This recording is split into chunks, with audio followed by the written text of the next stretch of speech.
that cup of tea. There are going to be three things that help us become better speakers. And that's by creating clarity, focus, and confidence. So how do we do that?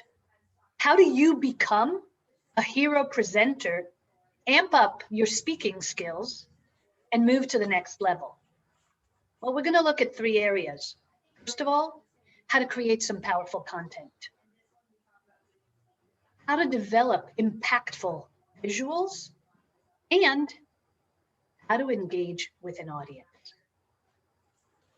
Let me ask you this question. If you are looking at a presentation, out of all the different things, whether it is the visuals, whether it is your topic, whether it is your presence, whether it is your presentation, what do you think is the most important component in your presentation? And let's put that in the chat and answer. So I want you to write in the chat, what do you think the most important component in a presentation might be?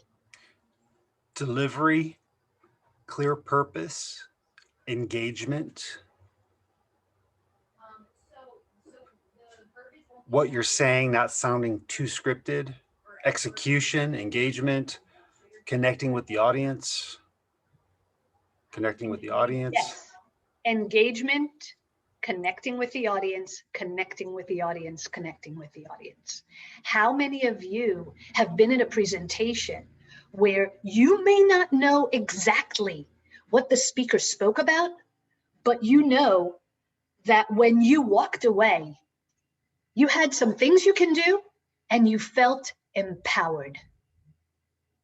Being able to create an impact in someone is going to make a difference. So the first thing is being able to connect with the audience. Now, what are some of the ways that you can connect with your audience? How many of you, when you're doing your presentations, find ways to engage your people and connect with them? Let's open the lines for this. So there is in Zoom on the bottom right, there's a chat feature and you can raise your hand, or if you're on camera, you just raise your hand and share. And Parrish, we'll take a couple of responses from people. How do you engage your audience? What are some of the things that you can do?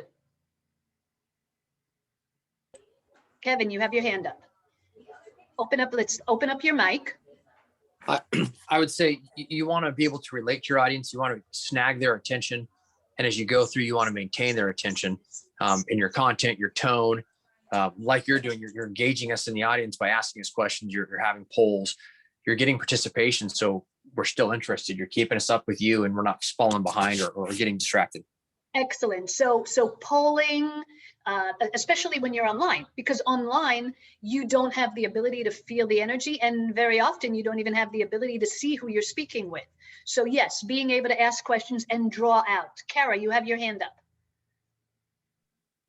Yeah, I was going to say present an introductory question to bring in the audience and really put out your main points out front, kind of similar to what you're doing for an essay.